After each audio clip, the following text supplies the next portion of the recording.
Hey everyone! Tonight we're stepping into a world where the desert air is hot. The Nile hums quietly in the background and people are already stressing about something that might sound painfully familiar to you. Bad breath. Yes, even thousands of years ago, someone was side-eyeing their neighbour because their mouth smelled like a camel stable. And here's the little reality check.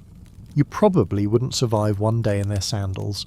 Between the blazing sun, the questionable water, and the endless sand in every crevice of your clothing, you'd be begging for your modern toothbrush by breakfast. So before you get too comfortable, take a moment to like the video and subscribe, but only if you really like what I do here.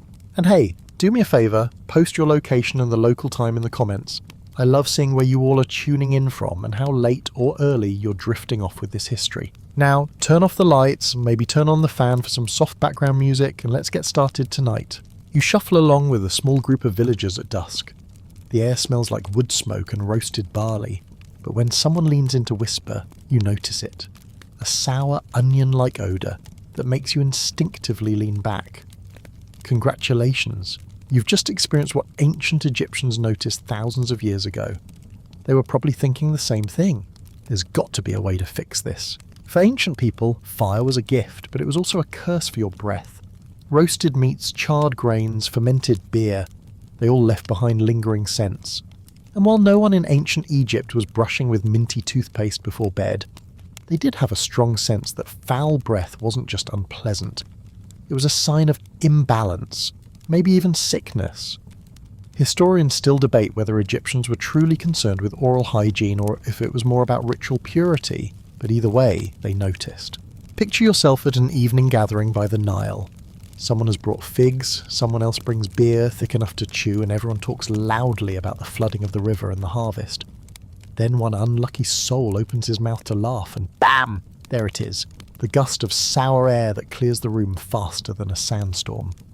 You can imagine how jokes might have floated around just like today. Hey, don't let him breathe on the fish, they'll spoil. 3.5 millennia may pass, but people are people. It's tempting to think bad breath only mattered in close quarters. Romance, prayer, maybe gossip with your neighbours.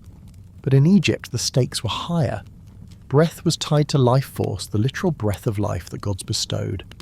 If your breath stank, maybe it meant your body was failing, your spirit weakening. And in a society obsessed with health, purity and the afterlife, smelling like yesterday's onions wasn't just embarrassing, it might have been spiritually dangerous. Archaeologists point to the Ebers Papyrus, an ancient medical scroll over 100 pages long, that included prescriptions for mouth problems.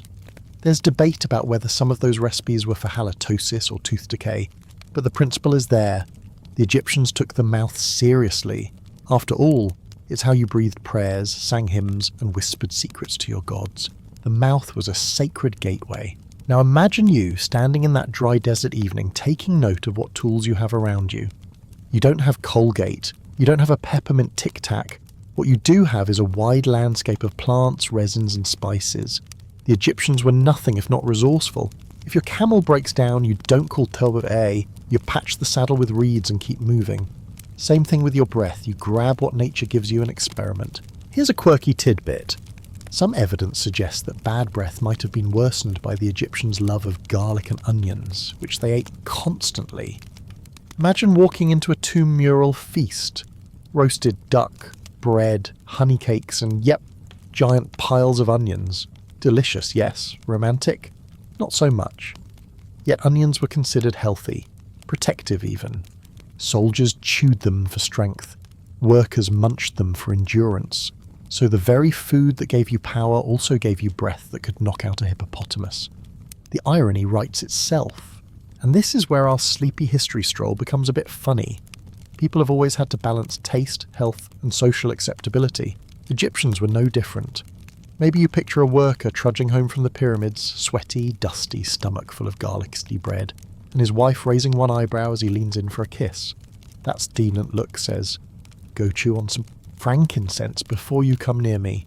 Historians still debate whether ancient Egyptians invented breath fresheners intentionally, or whether they stumbled upon them while experimenting with medicine and ritual. Did someone think, "My breath stinks, smash honey with herbs"? Or was it more like, "The gods like this incense, maybe it will fix my mouth too"? We'll never know for sure, but either way, their solutions had staying power. One last sensory detail. Imagine walking past an ancient perfumer's workshop in Memphis or Thebes. The air is thick with crushed herbs, spicy cinnamon, and the resinous smoke of burning frankincense. Someone is pounding roots with a pestle, someone else is pouring sticky honey into a bowl. The smell is sweet, sharp, almost overwhelming. You breathe in, and for a moment, you forget all about the sour onion breath of the neighbour by the Nile. That's the promise of the world we're entering. An ancient quest not just for sweetness, but for social survival. You shuffle deeper into the Egyptian landscape, the sand crunching under your sandals, and your attention shifts toward the plants sprouting in unlikely corners. The Nile's flooding leaves behind not just fertile soil for wheat and barley, but also a martyred pantry of herbs and fragrant leaves. These little green gifts are where Egyptians first began experimenting with natural mouth freshening. Picture yourself bending down to pluck a sprig of mint-like plum, rubbing it between your fingers until its sharp, cool scent lingers. You hold it up to your nose, and suddenly the sour onion breath of your neighbour feels less offensive. Ancient Egyptians did the same thing. They turned to their local flora, not just for medicine but for daily comfort. Think of it as their equivalent of pocket gum. The Egyptians had an impressive knowledge of botany. They cultivated herbs not only for flavouring bread or brewing beer, but for healing and cleansing. Parsley, coriander and dill weren't just garnish. They were believed to refresh the body, including the mouth. Historians still debate whether coriander seeds were chewed for fresh breath or only used in cooking, but either way, the aroma was unmistakably powerful. Now, imagine walking through a small village herb garden near the Nile. Women are bending over the beds of green, clipping stems of marjoram, basil, and mint. The air is heavy with scents, sweet and sharp, earthy and almost peppery. You can almost hear someone mutter, "Chew this before you talk to the priest. Your prayers shouldn't smell like last night's onions." And there you are, obediently tearing off a leaf, tucking it between your teeth, and waiting for the bitter juices to slowly mellow into something refreshing. Here's a quirky little fact. Some of these herbs doubled as insect repellents. Imagine chewing on coriander not only to sweeten your breath, but also to keep gnats from buzzing into your face. A 2-in-1 deal, breath mint and bug spray. If that's not practical desert wisdom, I don't know what is. And don't forget about lotus flowers, those beautiful blooms floating on the Nile. Egyptians adored them for their fragrance and symbolism. They associated the lotus with rebirth and purity. But it wasn't just decoration. People likely chewed petals or seeds for a quick hit of freshness. Imagine plucking a delicate blue lotus, nibbling at it, and realising you've just found the ancient equivalent of a floral breath mint. A little bitter, sure, but better than smelling like fermented beer. Of course, not every herb worked perfectly. You've probably had that experience of biting into a fresh herb and thinking, "Oh no, that was a mistake." The Egyptians surely did too. Some leaves were too sharp, too bitter, or even caused stomach upset. Trial and error shaped what stayed in their daily routines. Historians still debate whether the choices were based on effectiveness or just cultural symbolism. Was mint popular because it worked, or because it smelled like the perfumes used in temples? It's one of those mysteries where archaeology offers us hints, but not certainty. Let's not forget the social angle.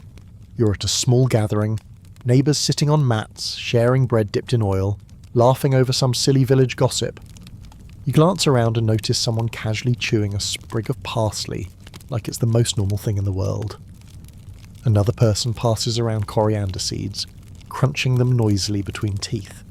It's low-tech, simple and oddly communal. Forget breath strips, this is the world's first herbal mint-sharing circle. And now a light joke for you, imagine offering someone a fresh sprig of parsley after a heavy garlic meal and they say, "No thanks, I'm saving room for dessert." Dessert being more onions. Egyptians really did have a thing for onions, so you can see why herbs became so important. Another quirky tidbit.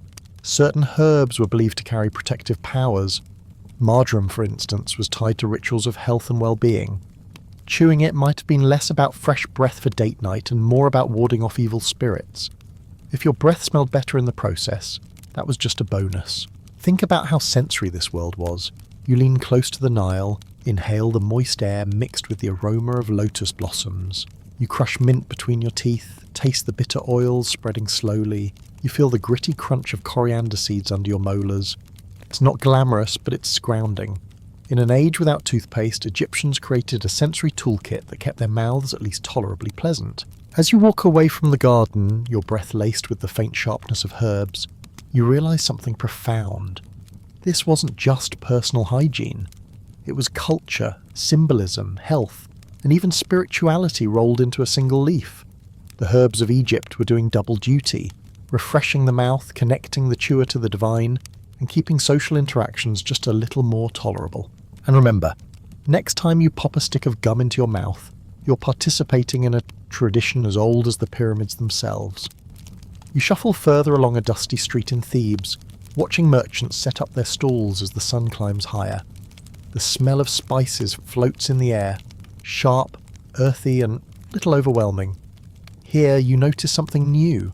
People aren't just chewing leaves anymore. They're pounding, grinding, and sifting.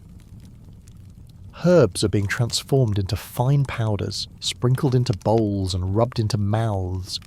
It's like you've stumbled into the very first experimental toothpaste aisle, only without the neon packaging. Imagine crouching beside a woman kneeling with a stone mortar. She tosses in dried cinnamon bark, a pinch of myrrh, and maybe a dash of natron, the mineral salt Egyptians used for everything from mummification to cleaning laundry. She grinds it rhythmically, the pestle thumping in a steady beat. The smell rises around you. Warm spice, earthy resin, and the faint tang of salt. She sprinkles some of the powder onto her teeth, rubs it around with her finger, and spits discreetly into the sand. Congratulations, you have just witnessed one of history's earliest attempts at powdered dental care. Here's a mainstream fact for you. The Ebers Papyrus, dating to around 1550 BCE, actually contains recipes for oral hygiene, including powders and rinses. These weren't just for freshening breath, they were meant to soothe gums, strengthen teeth, and ward off disease. Historians still debate whether these powders were effective at all, or if they were more symbolic gestures of cleanliness. But it's undeniable that the Egyptians were thinking carefully about their mouths. Now for the quirky tidbit. One popular ingredient was ground ox hooves mixed with pumice. Yes, you heard that right, cow toenails and volcanic rock turned into a gritty paste. Imagine scrubbing your teeth with that in the morning. You'd definitely feel cleaner, but maybe also like you've been chewing gravel. Still, if you're trying to scrub away the remnants of beer, onions and fish, maybe a little pumice is exactly what you need. You wander into a workshop where powders are being packaged. Clay jars are filled with fine spice blends, cinnamon, frankincense, clove-like flavours, all meant to be dabbed on the teeth or sprinkled into the mouth. The jars are neatly sealed with mud stoppers, each one promising not a minty fresh Hollywood smile, but at least a slightly less offensive social life. Of course, this wasn't just hygiene, it was also ritual. Egyptians associated cleanliness with holiness, and the mouth was a sacred portal. You can picture a priest before morning prayers, rubbing spice powder across his teeth to purify his breath before chanting hymns to Ra. For him, it wasn't about impressing someone on a date, it was about being worthy of divine attention. And here comes the modern aside. Imagine going into a drugstore today, staring at 47 kinds of toothpaste, whitening, tartar control, charcoal infused, and then realising it all started here, with some lady grinding cinnamon bark in a stone bowl. Ancient marketing probably went something like, "This jar of powder will keep your mouth pure and your neighbours less annoyed." You try a pinch of the powder yourself. At first it burns, a hot, spicy bite that makes your tongue twitch. Then it numbs, leaving behind a faint sweetness. Your breath probably smells less like fermented beer and more like a fragrant temple offering. Not bad, considering there's no peppermint extract in sight. Now here's another light joke. Imagine the awkward moment when someone mistakes the tooth powder jar for spice mix and sprinkles oxhoof and pumice blend onto their dinner stew. Talk about crunchy soup. But seriously, these powders tell us a lot about Egyptian innovation. They weren't satisfied with just chewing leaves. They wanted control, a recipe, a reliable fix. Historians still debate whether this practice was widespread among common folk or reserved for priests and elites. But traces of powders have been found in everyday settlements as well as temples. That suggests bad breath was everybody's problem, not just pharaohs. And speaking of pharaohs, you can almost imagine palace servants preparing special jars of perfumed powders for the royal household. Imagine a golden container filled with spice blend, more symbol than substance, but a way to make the divine ruler smell at least tolerably sweet during audiences. Because if you're a god king, the last thing you want is your subjects bowing in reverence while secretly gagging. The whole scene is oddly comforting though. You can hear the grinding of pestles, the chatter of women comparing recipes, the distant smell of frankincense smoke. It's both everyday life and sacred ritual, wrapped together in clouds of powdered spice. As you brush the lingering grit from your teeth, you realise that in Egypt, even something as simple as breath was a balance of medicine, magic, and daily survival. The powders weren't glamorous, but they were practical, and they remind you that humans have always been just a little self-conscious about how they smell. You wander now toward the bustle of a sunlit courtyard, where the sound of bees fills the air. A cluster of clay jars sits in the shade, their lids covered with cloth and sealed with twine. When you lean closer, the faint sweetness hits you instantly. Honey, golden and thick, the ancient miracle substance. Egyptians didn't just drizzle this onto bread or cakes. They used it as medicine, cosmetics, and yes, as one of their earliest breath-freshening tools. Imagine dipping your finger into a sticky jar, scooping out a golden glob and then mixing it with crushed herbs. The sweetness masks the bitter sting of spices, turning what would otherwise be a harsh, burning powder into something smooth, pleasant, and long-lasting. You press the mixture to your tongue, and suddenly your mouth feels coated, soothed. Bad breath doesn't disappear, of course. Let's be honest, onions and beer are still working overtime, but now it's layered under something warm and sugary. A mainstream historical fact: honey was so valued in ancient Egypt that it was often used as an offering to the gods and even as wages for workers. It was antibacterial, healing wounds and preventing infection, which explains why Egyptians trusted it in medical recipes. So when you find it in dental prescriptions, it's not just for sweetness, it's a genuine attempt at oral health. Historians still debate whether honey's antibacterial qualities really did much for halitosis, but the symbolic and sensory value was undeniable. Now here's a quirky tidbit. Honey was also mixed with crocodile dung in certain cosmetic or medicinal recipes. Yes, you heard that right. Crocodile dung. You can only imagine the moment someone says, "Trust me, this mixture will help," and you politely choose the honey and herbs version instead. Remember earlier when we joked about crocodile poop sunscreen? Apparently the Egyptians had a wide imagination when it came to combining substances. Fortunately for your breath, honey usually got paired with something a little more palatable. The temple healers would sometimes combine honey with cinnamon, frankincense or cardamom, pressing the paste into little pellets.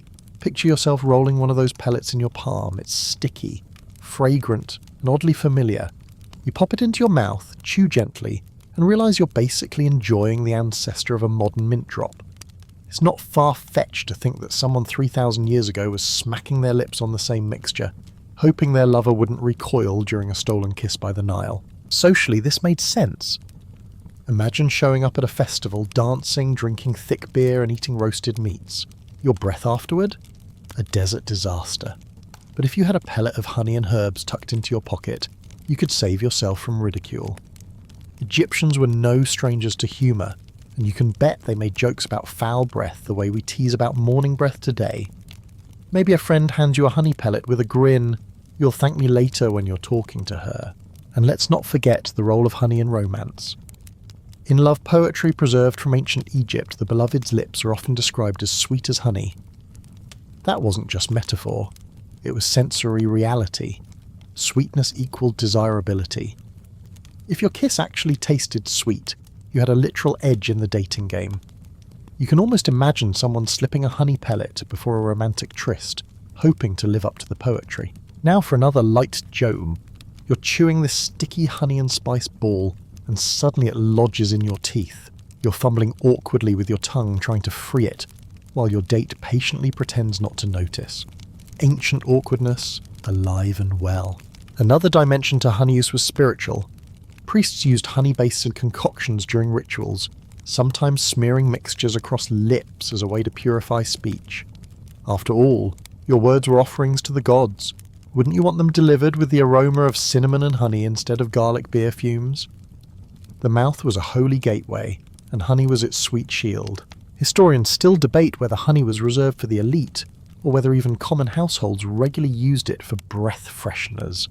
It's clear that honey was expensive, but small amounts may have been accessible through trade or offerings. Perhaps ordinary people saved it for special occasions, temple visits, weddings, or festivals, when making a good impression mattered most. Picture yourself back in that courtyard.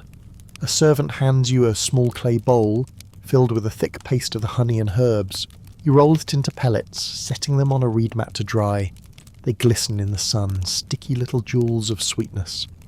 Later that night, when the stars glimmer over the Nile, you take one between your teeth, savour the spiced sugar, and sigh in relief.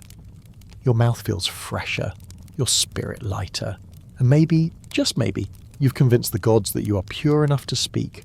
And if not, at least your neighbour won't wince when you whisper gossip about the new taxes. You leave the honey-sweet courtyard and wander toward the shade of tall, sacred trees along the Nile's edge. The air shifts from the sugary warmth of honey to something sharper, resinous, and mysterious. Here, people are scraping bark, tapping trunks, and collecting sticky resin that drips like tears. This is the beginning of chewing gum, not the bubble gum of bright pink wrappers, but the first natural gums born from trees like frankincense, myrrh, and mastic. Imagine holding a lump of this resin in your palm. It's dark, glossy, and surprisingly fragrant, with a scent somewhere between pine sap and church incense. You pop it into your mouth, and at first it's hard as stone. You chew slowly, jaw working, until the heat of your body softens it into something springy. Then the aroma unfurls, a sweet, smoky perfume that lingers on your breath. Congratulations, you've just joined the world's first gum chewers. A mainstream historical fact. Frankincense and myrrh were imported into Egypt from places like Punt, modern-day Somalia and Eritrea, prized for religious ceremonies. They were burned as offerings to the gods, but they were also chewed for their fragrance and medicinal qualities. Some recipes from the Ebers Papyrus suggest resins were used for mouth ailments, which makes sense. They are antimicrobial. Historians still debate whether Egyptians chewed these resins primarily for health, ritual purity, or simply because they liked the smell. Here's the quirky tidbit. Mastic, a resin from the Mediterranean lentisk tree, was so popular that Greek writers later described it as the tears of Chios. It wasn't just for Egyptians. Chewing gum spread widely across ancient cultures. Imagine that, the universal human urge to gnaw on something flavourful. Long before Big League Chew or Double Mint, people were quietly chomping tree tears under the Egyptian sun. You shuffle through the temple courtyard where priests are preparing incense for an evening ritual. The smoke coils upward, thick and perfumed. But one priest slips a small lump of frankincense into his mouth, not into the fire. He chews slowly, eyes half closed, as if the gods can hear his prayers more clearly when his breath smells divine. The connection between chewing resin and spiritual purity is almost too neat. Your words, scented like offerings, rising like smoke into the heavens. Now imagine the everyday market. Merchants selling garlic, fish and onions must have been grateful for a quick lump of gum. You buy some from a vendor, a little ball wrapped in linen. He promises it will make your breath smell like the temple. You laugh, realising marketing hasn't changed much in 3,000 years. Of course resin chewing came with its struggles. Picture yourself chewing a lump of myrrh only to discover it's stuck to your molars so stubbornly that you're practically prying at it with your fingernail. Somewhere in the ancient world someone must have grumbled, "This stuff freshens my breath, but now my teeth are glued together." And yet people kept at it, because the reward was worth the stickiness. Socially, gum had its uses. You can almost hear a young Egyptian man joking with his friend, "Chew some mastic before you talk to her. You don't want to smell like yesterday's fish stew." The advice sounds oddly familiar, doesn't it? Fast forward a few millennia, and you're still chewing gum before a first date. Some things never change. But beyond daily life, chewing resin was tied to medicine. Ancient healers believed resins could cure gum disease, soothe toothaches, and even help with digestion. That meant your breath smelled better, your gums felt healthier, and you had an excuse to keep chewing when your wife caught you looking like a distracted cow.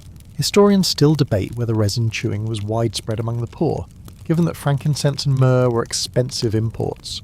Some suggest only elites and priests had regular access, while others believe cheaper, local resins filled the gap. Maybe common folk chewed tree sap from acacias or sycamores, less glamorous, but still better than nothing. Picture yourself in the evening walking along the Nile's banks with a lump of mastic in your cheek. The sun sets in a burst of orange, the water reflects the glow, and the resin releases its perfume each time your teeth press together.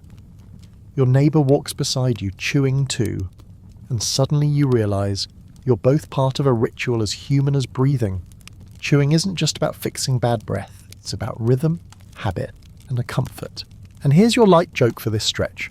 Imagine an Egyptian husband caught chewing resin during a solemn prayer, his wife whispering, "Spit it out, you look like a cow." Some habits transcend time. The resin gums of ancient Egypt didn't just mask bad breath.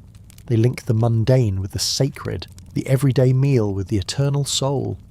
And as you keep chewing, you realise this simple, sticky lump is one of the oldest bridges between the human need for freshness and the longing for purity. You step through towering temple gates, where the air shifts from the everyday bustle of the market to a perfumed hush. The sun is high, but inside the stone walls it's cool and dim, the smell of burning incense clinging to every corner. Here, the connection between breath and the divine becomes obvious. Priests preparing for rituals don't just wash their bodies in sacred pools, they also freshen their mouths. Sweet breath is not merely polite, it's a requirement for speaking to the gods. You watch a priest in white linen robes carefully chew on a resin pellet, his eyes focused as though the lump in his mouth is a sacred act. Then he kneels before the altar, chanting softly, his words wafting upward with the smoke. In his mind, the gods won't be pleased with sour, garlic-laced breath. To serve Ra, Osiris, or Hathor, your words must smell as holy as they sound. A mainstream fact here: temple rituals in ancient Egypt often involved offerings of fragrant substances. Myrrh, frankincense, cinnamon, and purity was essential. Priests shaved their bodies, bathed multiple times daily, and followed strict diets. Historians still debate whether these practices were for hygiene, health, or pure symbolism, but either way, fresh breath fit neatly into the picture. After all, if cleanliness was next to godliness, then a minty fresh chant was practically divine Wi-Fi.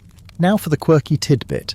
Egyptians believed some gods literally had fragrant breath.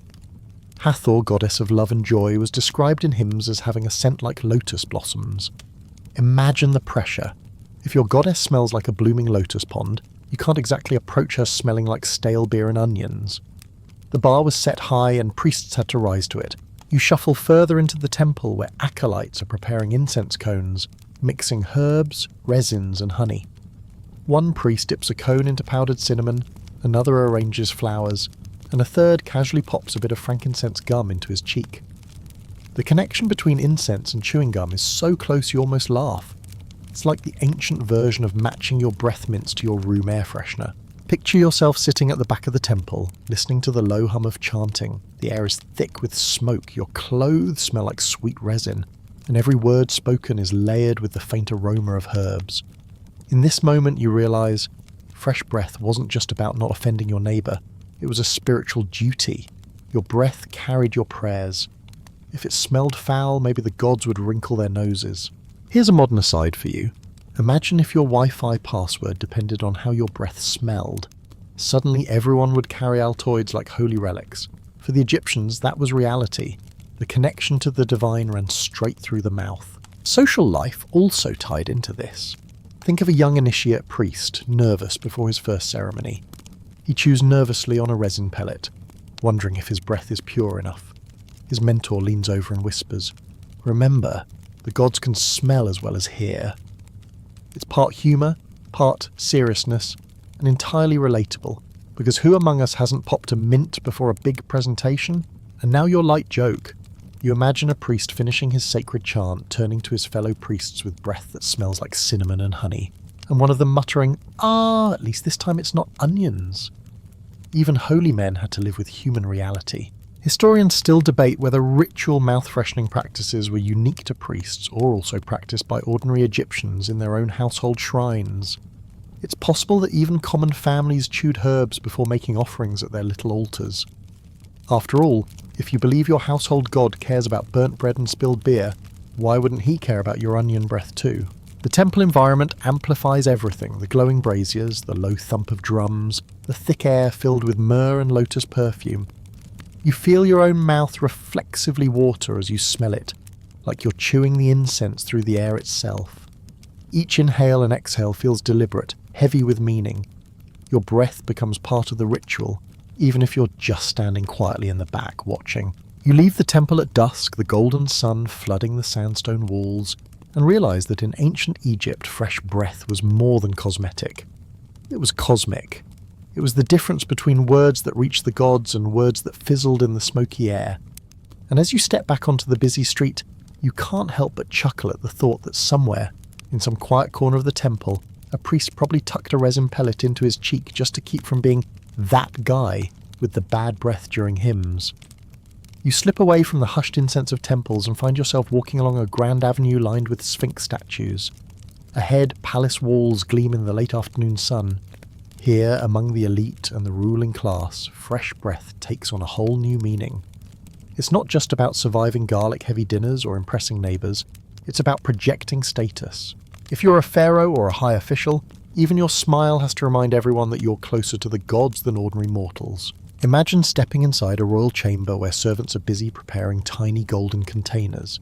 One carefully measures ground cinnamon, another stirs myrrh into a honey base, while a third places the sticky mixture into decorative moulds. Out pop little breath-freshening lozenges, ancient luxury mints, reserved for those who had the wealth to indulge. It's like the difference between buying gum at a corner store and commissioning a custom batch of organic, hand-rolled fair trade pellets. Except here, the price is measured in gold and prestige. Here's a mainstream fact. The pharaohs were often buried with cosmetics, perfumes, and hygiene tools, all meant to ensure they remained pure and fragrant in the afterlife. This included items linked to the mouth.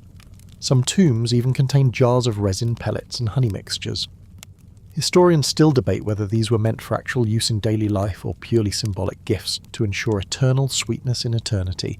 But either way, the message is clear. Even in death, pharaohs didn't want dragon breath. Now here's the quirky tidbit. Archaeological evidence suggests some elite recipes included rare imports like cardamom or cinnamon from faraway lands. These spices were so valuable that in some cases they were worth their weight in silver. Imagine chewing a pellet so expensive that every bite could pay someone's annual wages. You can almost hear an ancient scribe mumbling, "Careful, don't swallow it too fast." In the palace, you watch a pharaoh reclining on a gilded couch, a servant delicately offering him one of these aromatic lozenges. He chews slowly, the sweet spiced aroma filling the room. Around him, courtiers nod approvingly as though this small act of chewing is another way to show divine favour. After all, if the ruler's breath is perfumed, it must be because he partakes of the god's own aromas. Socially, it works like a charm, literally. Imagine the intimidation factor. You, a humble villager, step forward to plead a case before the pharaoh. You're trembling, your tunic smells like goat, and your breath reeks of onions. Then Pharaoh opens his mouth to reply, and instead of a sour gust, a warm cloud of cinnamon honey sweetness fills the air. You're floored. Not just by his authority, but by the fact that he somehow smells like a dessert table. That, my friend, is power. And here's your light joke. Imagine Pharaoh dropping a lozenge on the floor, a servant scrambling to pick it up, and the ruler muttering 5-second rule. Even kings probably had clumsy moments. The practice wasn't only about impressing visitors. Royal romance and intimacy also benefited. You can picture a queen leaning close, whispering softly, reassured that her partner's mouth smells more like spiced honey than roasted duck.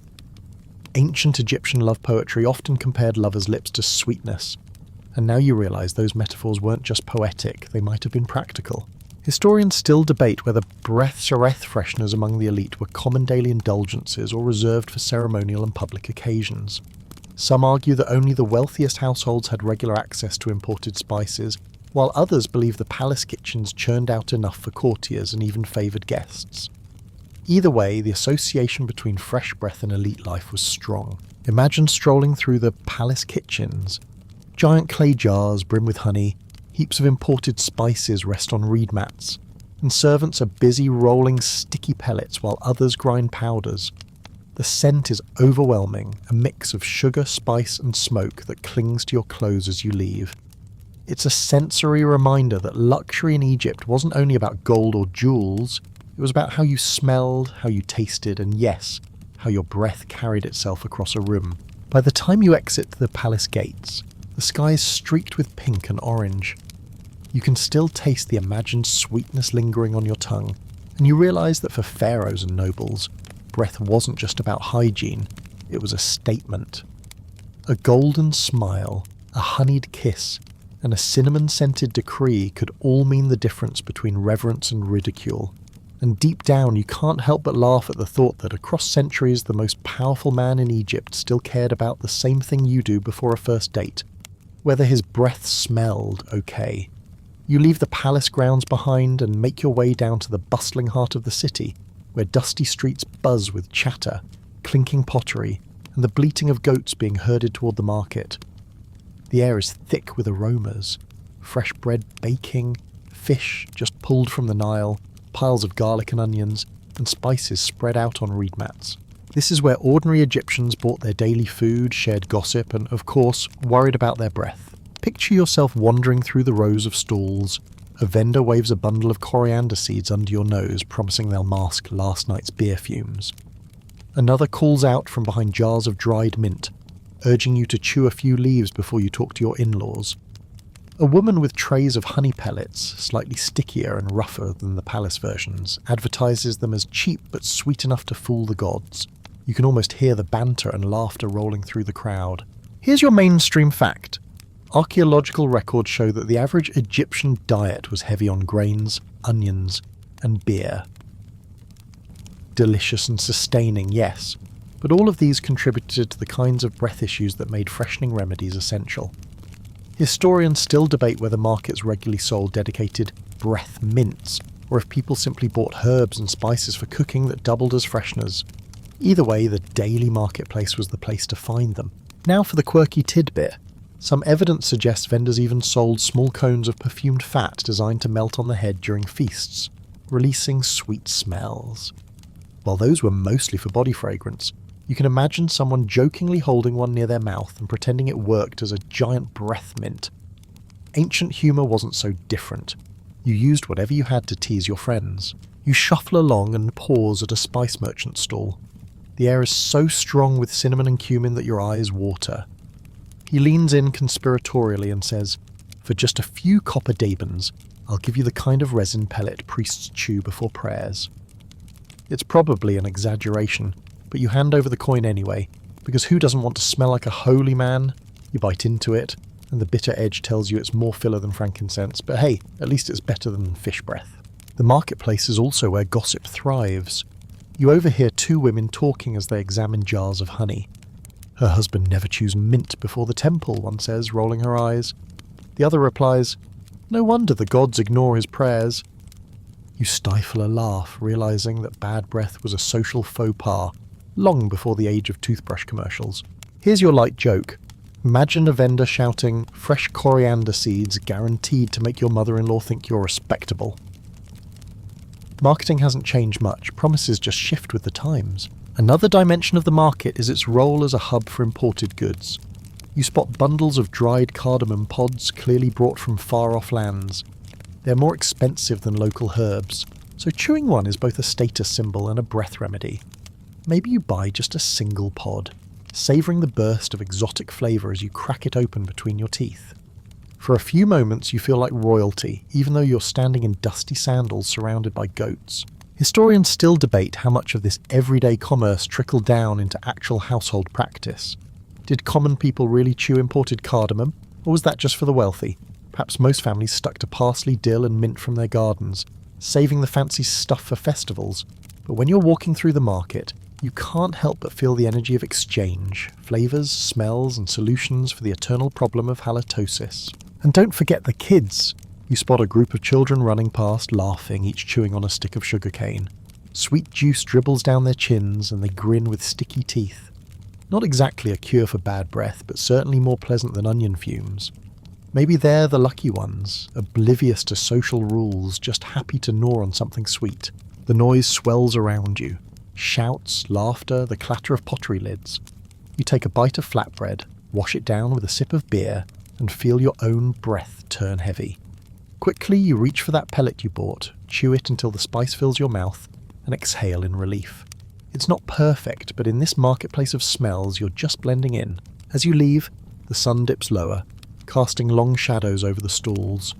The mingled scents linger on your clothes, a reminder that even in the dust and chaos of everyday life, Egyptians found little ways to make themselves more bearable to one another. Whether by herb, honey or resin pellet, the marketplace was as much about survival of the freshest as it was about survival of the fittest. You move away from the noisy market stalls and step into a quieter corner of town where a scribe is unrolling a papyrus scroll. The ink is dark, the papyrus crisp, and as your eyes skim the lines, you realise this isn't just poetry or tax records, it's medicine.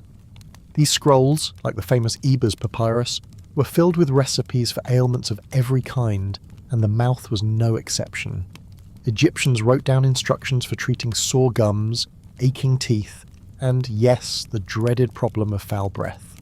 Imagine sitting cross-legged in a dim room as the scribe reads aloud. Take honey, mix with ground frankincense and cinnamon, press it into pellets, chew before prayer. It sounds oddly familiar, like a recipe we've already seen acted out in homes and temples, but now it's recorded, standardized and passed down through generations. The Egyptians weren't just experimenting anymore. They were documenting, making sure the next healer didn't forget how to turn spices and resins into relief. Here's a mainstream fact. The Ebers Papyrus, dated around 1550 BCE, contains more than 700 remedies, some specifically for dental issues. One line refers to a paste of honey and herbs meant to soothe gums, while others list rinses for mouth odour. Historians still debate whether these were effective treatments or more symbolic charms, but it's undeniable that the Egyptians saw oral health as important enough to put in writing. Now for the quirky tidbit, one prescription mentions using powdered burnt eggshell mixed with beer as a treatment for tooth pain. Yes, you heard that right, eggshell and beer. You can picture someone grinding it up, mixing the slurry and then applying it, grimacing at both the taste and the texture. Did it work? Maybe not, but at least it gave them something to do while complaining about their toothache. You lean closer as the scribe dips his reed pen in ink, carefully copying a remedy. There's a rhythm to his work, a sense of order. It strikes you that writing down recipes was as much about preserving tradition as curing illness. When everything else in life, floods, famines, and fevers, was unpredictable, the papyrus scroll gave a sense of permanence. Picture yourself holding one of these scrolls. It's light but fragile, the fibres rustling softly in your hands. You imagine passing it down to your children, saying, "This is how we cure foul breath. This is how you keep the gods from turning away when you pray." The act of writing transforms a simple household trick into sacred knowledge. Of course, daily life didn't always match the scrolls. Ordinary families might have only remembered bits and pieces, improvising as needed. Someone's grandmother might have sworn by parsley sprigs, while another insisted on chewing lotus seeds. The papyrus was the official record, but the kitchen was where remedies truly lived. Still, the fact that scribes bothered to record these practices shows how important they were. Now here's your light joke. Imagine a patient showing up at a healer's hut, breath so bad the healer writes a whole new recipe just for them. Take 2 spoonfuls of honey and please stop eating raw onions before breakfast. That's one way to get your name into history. Historians still debate whether literacy about medical recipes was widespread or limited to priests and elite healers. Perhaps most common folk never saw a papyrus scroll in their lives, but even so the remedies found their way into kitchens, markets and temples. Knowledge travelled mouth to mouth, ironically enough, carried on the very breath people were trying to sweeten. Another layer here is the overlap between medicine and magic. Some remedies included not only herbs and honey, but also whispered incantations. Imagine chewing a resin pellet while quietly muttering, "Let the stench be gone, let sweetness return." Was it medicine? Was it spellcraft? For Egyptians, the line was blurry and both felt equally important. As you set the scroll back down, the scribe carefully rolls it, ties it with string, and places it in a clay jar for storage. Outside, the city hums with life, but inside this room, knowledge has been captured. Knowledge about breath, teeth, and the everyday struggles of human mouths.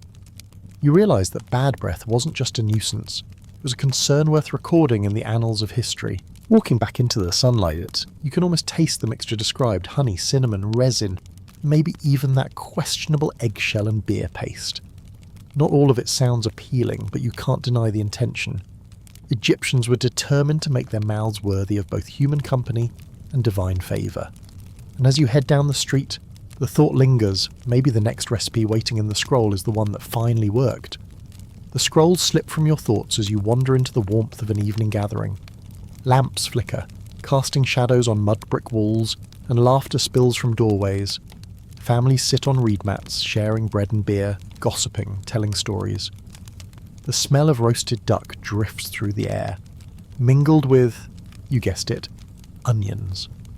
And somewhere in the midst of it all, you notice a quieter ritual. People reaching for their little pellets, leaves or powders, tucking them in their mouths before leaning close to talk. This is where fresh breath and romance meet. You see a young man, nervous, smoothing his tunic as he sits beside a girl. His friend elbows him and whispers, "Chew some mint first." He does, crushing the leaves between his teeth, and then, braver now, he leans in to share a joke. The girl laughs, not recoiling, and you realise bad breath wasn't just a health issue. It was a social one, with consequences for love. Here's your mainstream fact. Ancient Egyptian love poetry often described lovers' lips as sweet as honey. Sweetness was equated with desirability, purity, and affection. Historians still debate whether this imagery was metaphorical or literal. Did they actually expect your kiss to taste like honey pellets? Perhaps both. Either way, the association between sweetness and love was deeply rooted. Now for the quirky tidbit. In some surviving texts, love songs compare a lover's breath to lotus blossoms. Imagine hearing that in a love poem, only to realise your actual breath smells like garlic beer. That's a hard standard to live up to. So maybe chewing a lotus seed or two was as much about saving face as it was about poetry. The scene around you swells with warmth. Couples sit close, families tease each other, children play nearby. Everyone is breathing on everyone else, and in a crowded house like this, smell matters. One grandmother might fuss at her son-in-law. "Didn't I tell you to chew coriander? You'll scare the gods and the neighbours alike." You chuckle to yourself, it's timeless advice. And here's your light joke. Imagine an ancient pickup line whispered in the dark. Your lips are as sweet as honey. Meanwhile, the poor girl is thinking, he should have chewed a pellet first. Some things never change. But this isn't just humour, it's survival of the most charming. Imagine being in the courtship phase. You've already worked hard hauling stones or ploughing fields all day, and now you're trying to impress your crush. Your tunic is dusty, your hair is messy, but at least, thanks to that little pellet, you don't smell like a week-old stew. That tiny edge might be enough to win a smile, or maybe even a kiss. Romance wasn't the only context. Think of married couples, weary from a long day, sharing a meal together. The husband leans over, whispering about tomorrow's work, and the wife sighs with relief that he actually chewed something first. Or flip the scene, the wife, after cooking with garlic all day, chews coriander before joining her husband under the stars. It's a small courtesy, but it says, "I care enough not to fumigate you." Historians still debate whether breath freshening was considered essential etiquette or just an optional nicety.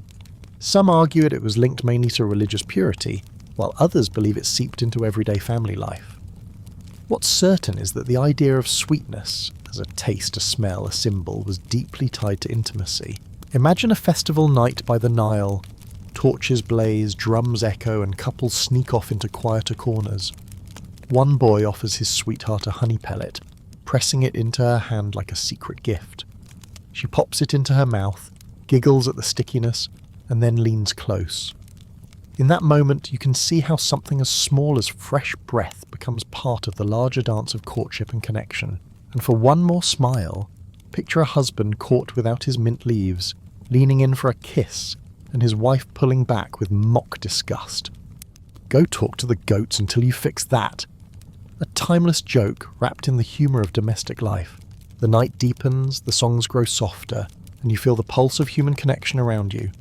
Breath fresheners weren't just tools, they were little bridges, making it easier to speak, to laugh, to sing, and to love. You lie back on the reed mat, watching the stars wheel over the desert, and you realise, in a world where survival was hard, sweetness, on the tongue, in the air, and in a kiss, was one of life's simplest, most essential luxuries. The stars are fading into a pale desert dawn as you walk beyond the houses and temples, into the hush of the necropolis, where tombs rise like silent guardians. Here the air feels heavy with the weight of ritual, and you notice something curious. Foul breath isn't just seen as unpleasant, it's ominous. To Egyptians, it could be more than garlic fumes. It might mean sickness, curses, or even a moral flaw. Imagine standing before a healer, explaining that your mouth stinks no matter how many mint leaves you chew. He nods gravely and says, "It is not the onion, my friend, it is the shadow in your body." You gulp, realizing that bad breath could be a diagnosis as much as a nuisance. Egyptians linked smells with health. Just as a foul odour from a wound meant infection, a foul odour from the mouth suggested imbalance, perhaps decay, perhaps the hand of the gods. Here's your mainstream fact. Ancient medical texts sometimes describe breath odour as a sign of disease, particularly problems with the stomach or lungs. Historians still debate whether Egyptians understood the bacterial connection, but they clearly noticed patterns. Bad breath could mean more than a garlic-heavy meal. And now for the quirky tidbit. Some spells explicitly mention banishing the stench of the mouth, as though it were a demon clinging to you. Imagine whispering an incantation while chewing herbs, calling on the gods to chase away not just the smell, but the evil spirit that caused it. It's like the ancient version of begone morning breath, with a lot more gravitas. You shuffle along a tomb wall covered with hieroglyphs. A priest nearby chants softly, waving incense, ensuring that the deceased enters the afterlife sweet of breath and sweet of soul. It wasn't enough for the body to be preserved, the mouth had to be ritually pure. After all, in the afterlife you'd be speaking spells, reciting prayers and calling on the gods. A mouth that stank of rot, that would be an insult to eternity. Imagine the anxiety this caused in daily life. A young man might worry that his bad breath wasn't just off-putting. It could be a sign of divine disfavour. A mother might scold her child, "Chew your mint, or the gods will think you're unclean." Breath wasn't just about social embarrassment. It was a moral performance. And here's your light joke. You picture someone skipping the mint before temple prayers, only to imagine the gods leaning down and muttering, "Wow, rah, did you smell that? Someone skipped their herbs today." Divine side-eye at its finest.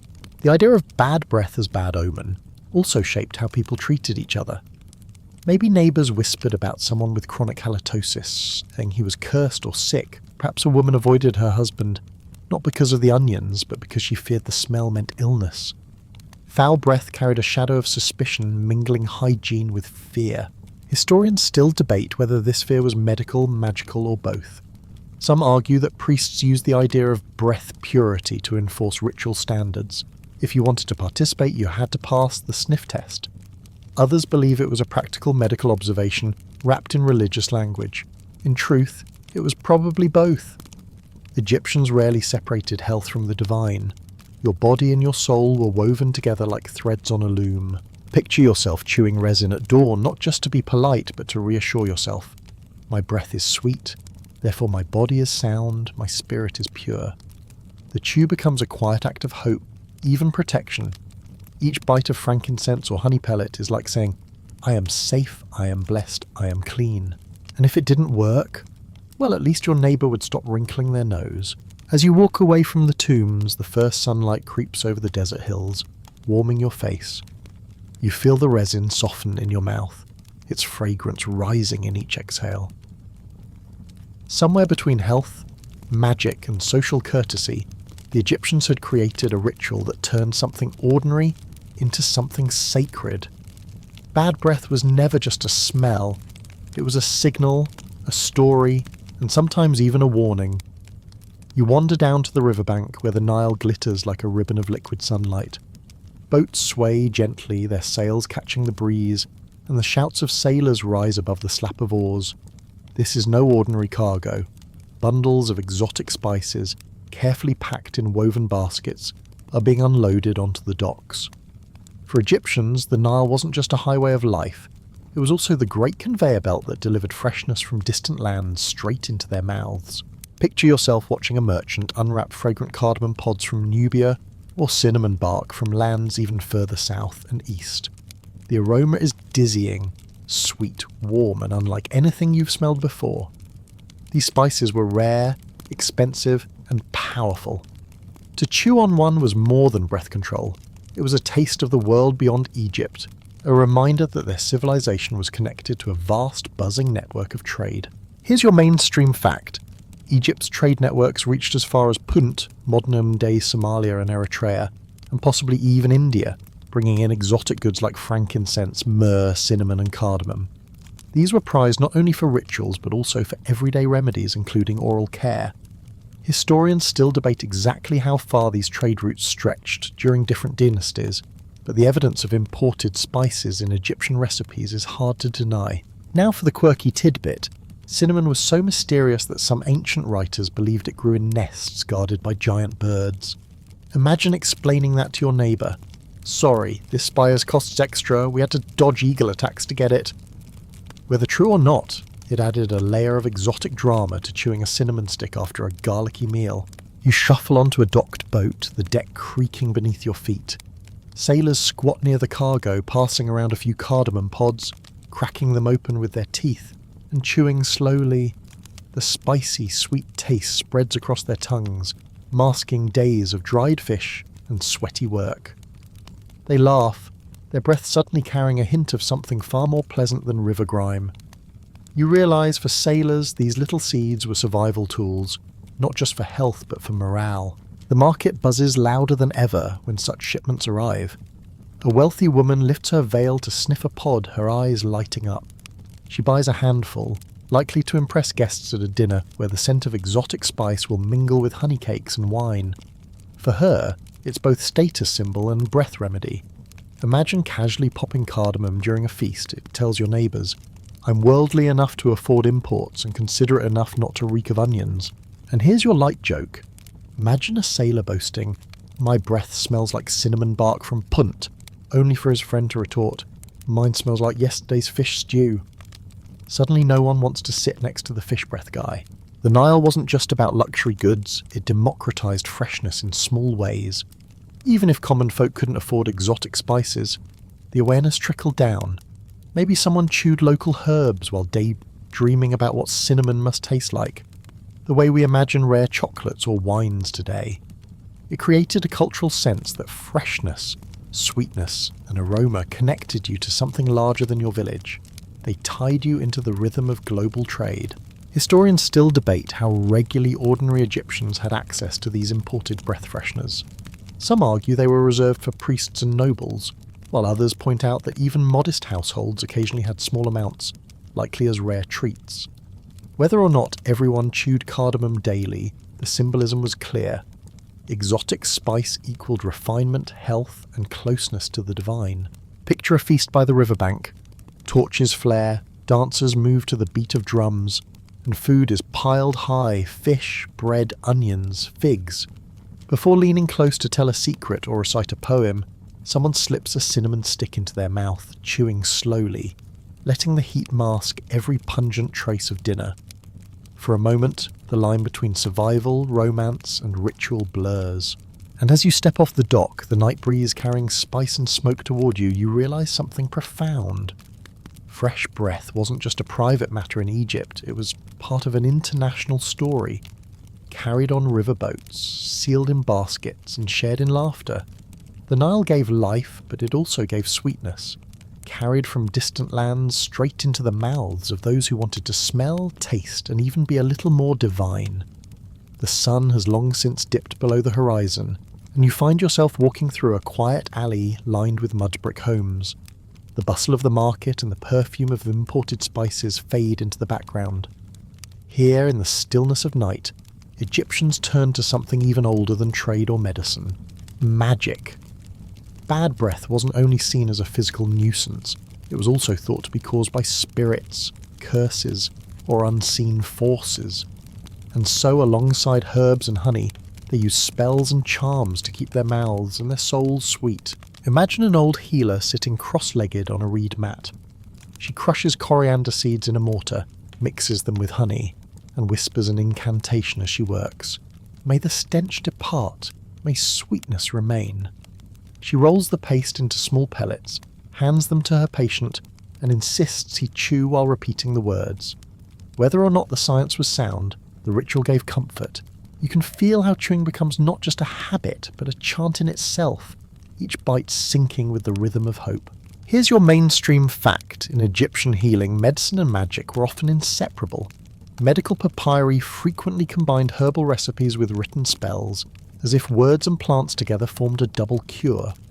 Historians still debate how much patients believed in the physical versus magical power of these remedies, but to Egyptians, both were necessary for true healing.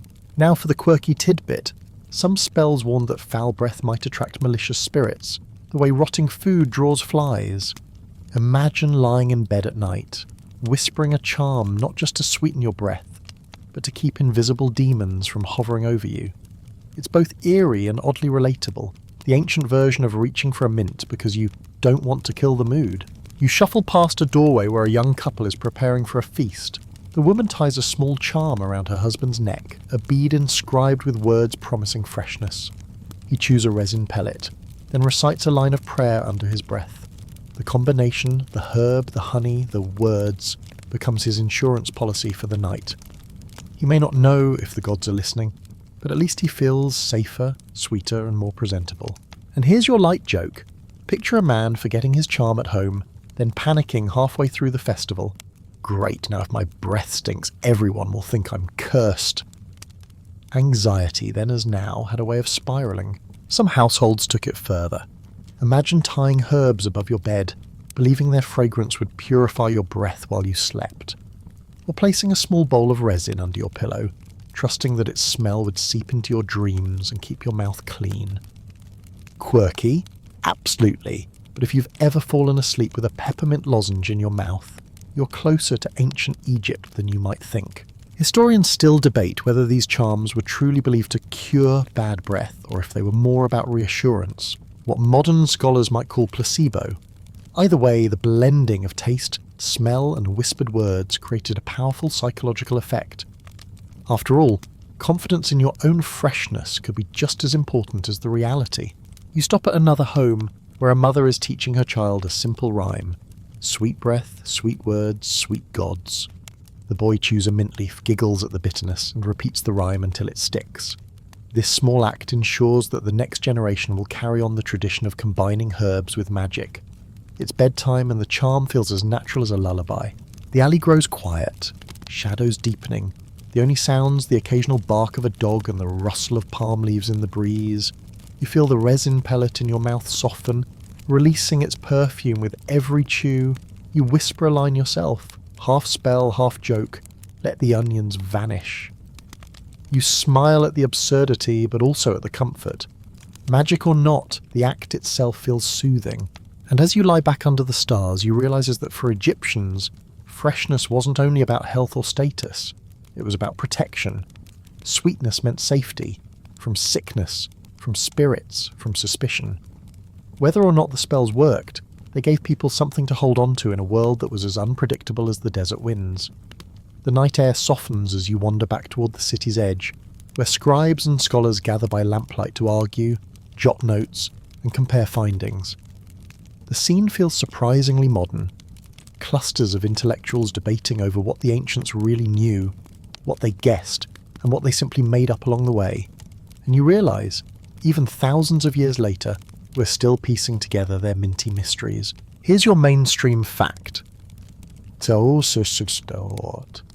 Archaeologists and historians know that Egyptians used honey, herbs, resins, and spices in recipes for oral care. The evidence comes from medical papyri, residue analysis, and even objects found in tombs. But historians still debate whether these remedies were genuinely effective in preventing gum disease and halitosis, or whether their value was mostly symbolic. The truth may be a little of both. After all, chewing resin does have antibacterial properties, but mixing ox hooves with pumice? That's more questionable. Now for the quirky tidbit. Some researchers believe the Egyptians may have invented the world's first toothpaste, long before Colgate. One early mixture reportedly included rock salt, dried iris flowers, pepper and mint. Imagine brushing with that. According to one modern dentist who tried to recreate it, the recipe nearly took my gums off. Effective? Possibly. Pleasant? Definitely not. Definitely. Picture yourself sitting among these scholars, listening as they bicker gently. One insists that honey pellets were mainly for ritual purity. Another argues they were the ancestors of modern chewing gum. Someone else chimes in, "We'll never know unless we chew it ourselves," earning groans from the group. You chuckle, realising academia hasn't changed much. Half serious, half sarcastic, always ready for an argument. And here's your light joke. Imagine a grad student today writing their thesis on 3,000 years of bad breath management and their professor saying, "Groundbreaking, but please stop bringing onion samples to class. The debates stretch wider." Some historians argue that common people had simple practical routines, chewing parsley, rinsing with beer, using honey sparingly, while the elite indulged in exotic imports. Others think the differences weren't so stark, that everyone shared a mix of local herbs, with the wealthy only adding extra flair. There's no consensus, and maybe there never will be. The past is a puzzle with missing pieces, and halitosis doesn't fossilize well. The discussion even spills into anthropology. Was Egypt unique in its obsession with breath, or was this part of a larger human tendency? After all, Mesopotamians, Greeks, and later Romans also chewed resins and mixed powders. Historians still debate whether these practices spread through trade or arose independently. Perhaps every culture that faced the horror of morning breath invented its own cure. Imagine the fun of a cross-cultural conference. Egyptians boasting about their honey pellets, Greeks showing off mastic gum, Chinese scholars talking about green tea rinses, everyone sniffing each other's breath politely, then pretending to be impressed. Humanity united, not by war or trade, but by the universal struggle against garlic breath. Meanwhile, archaeologists keep finding surprises. A tiny jar of dried pellets here, a papyrus recipe there, a hint of resin in the residue of a bowl. Each discovery sparks more debate. Were those pellets chewed daily or only in ceremonies? Did ordinary farmers have access to cinnamon, or was it strictly for Pharaoh's court? The questions pile higher than the pyramids. But what strikes you most is how human the whole thing feels. All this scholarly ink spilled over the same simple worry that plagues you before a date or a job interview. Does my breath smell okay? Thousands of years may separate us from the Egyptians, but their anxieties echo loudly across time. As the scholars wrap up for the night, rolling their papyri and dousing their lamps, you step away, resin still softening in your cheek. You realise that even if the debates never end, one truth remains. Ancient Egyptians cared enough about freshness to leave a trail of recipes, powders, and poems for us to find. And that, in its own way, is as enduring as the pyramids. The night grows quiet, and you drift from the lamplit debates of scholars toward the open desert, where the horizon stretches endlessly under the stars. Your footsteps soften in the sand, and the long story of Egyptian breath fresheners settles in your mind like the Nile's slow current. You've chewed herbs in gardens, ground powders in kitchens, rolled honey pellets in courtyards, and even joined priests chewing resin in temples.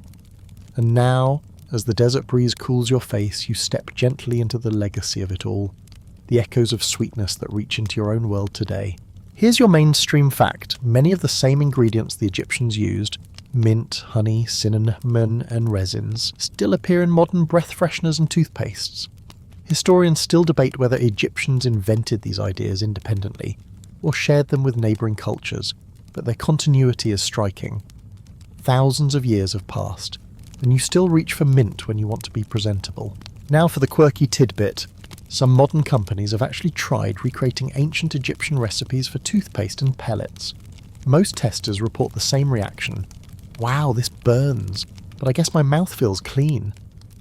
Imagine biting into a resin honey pellet today and realising you're tasting exactly what pharaohs and priests once chewed before prayer. Not much has changed, except maybe the packaging. You shuffle through the desert night, thinking of how the Egyptians tied freshness to purity, to health, to love, and even to magic. Sweet breath wasn't just about impressing a neighbour or avoiding a scolding from grandma. It was about being worthy of the gods, about sending prayers into the heavens without the stench of earthly onions weighing them down. And you laugh softly, because deep down, isn't that still the same hope? To be seen, to be heard, to be smelled just a little better than reality allows? Here's your light joke. Imagine an Egyptian ghost leaning close to a modern tourist in a tomb muttering, "Seriously, chew something. We set the standard thousands of years ago." Even the afterlife has halitosis humour. The legacy stretches further than you'd expect. From gum chewed by sailors to honey pellets in royal chambers, the Egyptians wove breath freshening into daily life so seamlessly that it feels familiar to you now. Every time you pop a mint, every time you brush your teeth with something flavoured, you're unknowingly borrowing from their experiments, their rituals, their worries. In that way, the line between ancient and modern blurs. You're not so different after all. And as the stars overhead blur in your tired eyes, you realise this journey isn't about bad breath at all. It's about the simple human desire to connect, to sit close, to whisper, to kiss, to pray, and to do it without someone wrinkling their nose. Sweetness on the breath became sweetness in the soul, and that, more than pyramids or papyri, may be Egypt's most relatable legacy. Word count 1085. Wind down 300 words. Now let the desert soften around you. The sand no longer crunches underfoot. It feels like a quiet cushion, carrying you forward without effort.